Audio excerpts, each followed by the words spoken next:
पूर्व केंद्रीय और राजस्थान सरकार में मंत्री रहे लालचंद कटारिया आखिरकार आज भारतीय जनता पार्टी में शामिल हो ही गए। विधानसभा चुनाव के समय से ही उनके भारतीय जनता पार्टी में शामिल होने की चर्चाएं थी।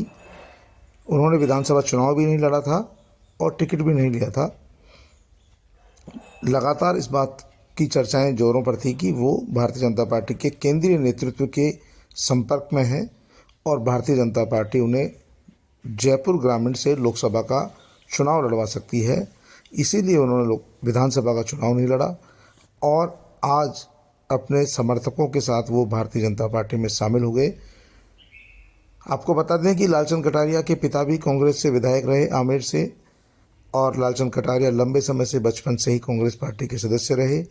खुद आमेर से विधायक रहे, जोटवाड़ा से विधायक रहे, एक बार जयपुर ग्रामीण से सांसद रहे। हाल ही में गहलोत सरकार में कैबिनेट मंत्री का दायित्व उनके पास था और कैबिनेट मंत्री रहते हुए ही उन्होंने विधानसभा का चुनाव कांग्रेस के टिकट पर लड़ने से मना कर दिया था। उसके बाद उनके बीजेपी में शामिल होने की चर्चाएं जोरों पर थी और विधानसभा चुनाव के दौरान वे बीजेपी में शामिल नहीं हुए। आखिरकार आज उन्होंने मुख्यमंत्री भजनलाल शर्मा और भाजपा के प्रदेश अध्यक्ष सीपी जोशी की मौजूदगी में भाजपा की सदस्यता ग्रहण कर ली। अब उन्हें जयपुर ग्रामीण से भाजपा टिकट देकर लोकसभा का चुनाव लड़वा सकती है। राजेंद्र यादव मात्र कुछ 100 वोटों से अभी विधानसभा चुनाव कांग्रेस के टिकट पर आ रहे हैं। वे गहलोत सरकार में गृह राज्य मंत्री रहे हैं, लेकिन गृह राज्य मंत्री रहते हुए भी उन पर भ्रष्टाचार के आरोप लगे और कई बार ईडी की टीमों ने छापेमारी की। उनके फूड प्रोसेसिंग का काम है और बिहार सरकार और दूसरी सरकारों में राजस्थान से वो पैकेजिंग करके माल सप्लाई करते हैं। हालांकि ईडी ने उन पर 3-4 बार कार्रवाई की, चुनाव से पहले भी कार्रवाई की, लेकिन उनके घर पर मिला कुछ भी नहीं है। लेकिन राजेंद्र यादव एक बड़े कारोबारी भी है, उन्हें पता था कि ईडी उन्हें फिर से परेशान कर सकती है। ऐसे में उन्होंने लोकसभा चुनाव से पहले ही भारतीय जनता पार्टी की सदस्यता ग्रहण कर ली। वो गहलोत सरकार में मंत्री रहे, विधायक रहे, वर्तमान में जयपुर ग्रामीण के अध्यक्ष भी हैं और मात्र कुछ 100 वोटों से ही पिछला चुनाव विधानसभा का हारे थे और उसके बाद से लगातार उन पर दबाव बन रहा था। कहा जा रहा है कि ईडी के डर से उन्होंने भारतीय जनता पार्टी की सदस्यता ग्रहण की है।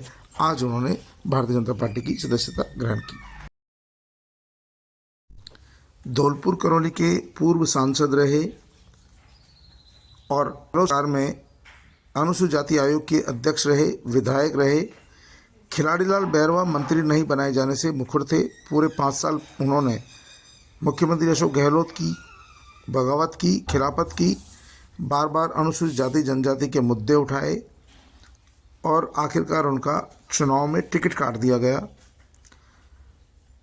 खिलाड़ीलाल बैरवा ने भी आज भारतीय जनता पार्टी की सदस्यता ग्रहण कर ली है। माना जा रहा है कि भारतीय जनता पार्टी उन्हें धौलपुर करौली से सांसद का टिकट दे सकती है। पूर्व में भी उन्होंने मनोज राजौरिया को चुनाव हराया था। दूसरा चुनाव मात्र 19,000 में जब मोदी लहर चल रही थी तब मनोज राजौरिया से हारे थे। उसके बाद उन्हें विधानसभा का टिकट दिया गया और जिसमें उन्होंने जीत दर्ज की। पिछली विधानसभा में वो कैबिनेट मंत्री का दर्जा पाए हुए थे, अनुसूचित जाति आयोग के अध्यक्ष थे और कांग्रेस पार्टी के विधायक रहे हैं। उन्होंने भी आखिरकार आज भारतीय जनता पार्टी ज्वाइन कर ली है। माना जा रहा है कि उनके भारतीय जनता पार्टी में शामिल होने से धौलपुर करौली सीट पर भारतीय जनता पार्टी को अच्छी सफलता मिल सकती है। साथ ही दूसरी जो बैरवा बहुल सीटें हैं उन पर उनको सीधा लाभ मिल सकता है।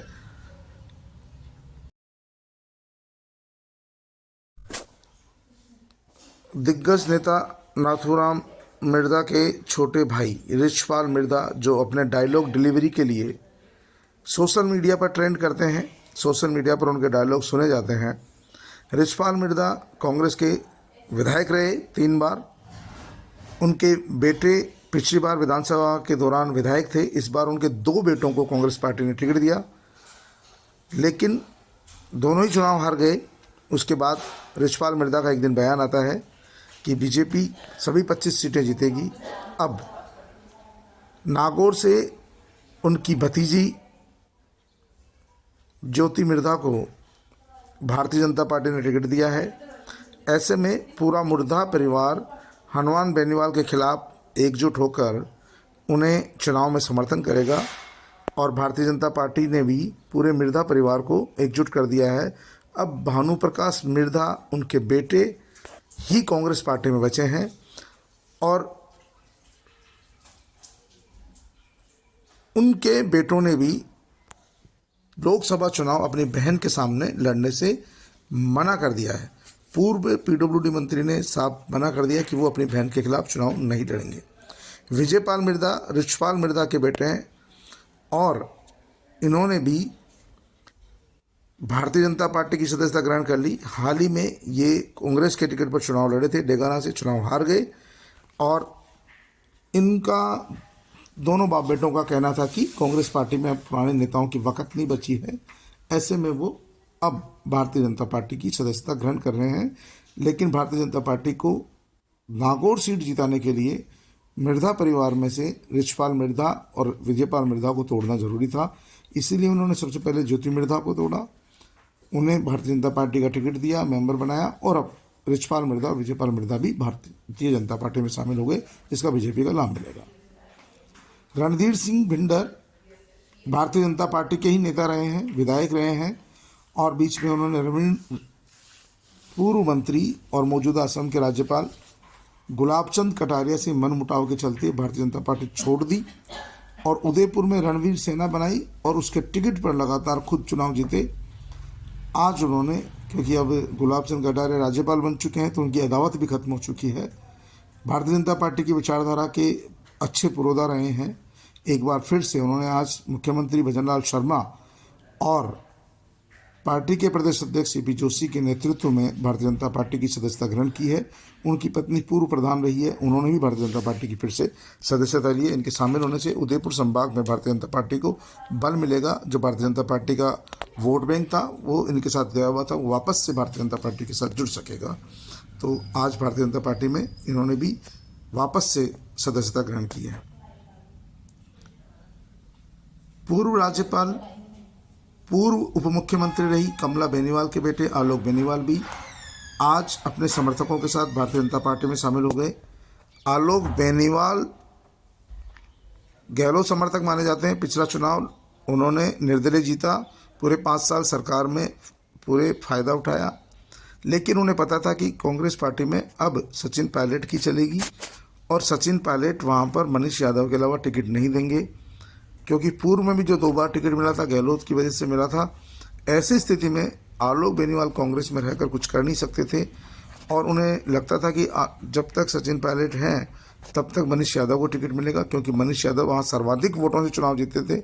भारतीय जनता पार्टी के प्रत्याशी की जमानत जब्त हुई थी और आलोक बेनीवाल वहाँ पर दूसरे नंबर पर रहे थे। आलोक बेनीवाल को लगता है कि अगली बार भारतीय जनता पार्टी में शामिल होने से उन्हें विधानसभा का टिकट मिल सकता है, तो वो फिर से विधायक बन सकते हैं। इसीलिए उन्होंने, कांग्रेस तो पहले ही छोड़ चुके थे लेकिन कांग्रेस से जुड़े हुए थे, कांग्रेस की विचारधारा के। उनकी माँ कांग्रेस की बड़ी दिग्गज नेता रही है कमला बेनीवाल, पूर्व में राज्यपाल रही है, उप मुख्यमंत्री रही है।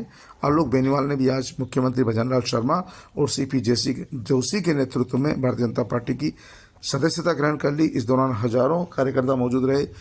इन सभी कांग्रेसी नेताओं के अलावा भी कई पूर्व प्रधान, कई कांग्रेस के ब्लॉक अध्यक्ष, मंडल अध्यक्षों ने आज भारतीय जनता पार्टी का दामन थाम लिया। ये कांग्रेस के लिए बड़ा झटका है।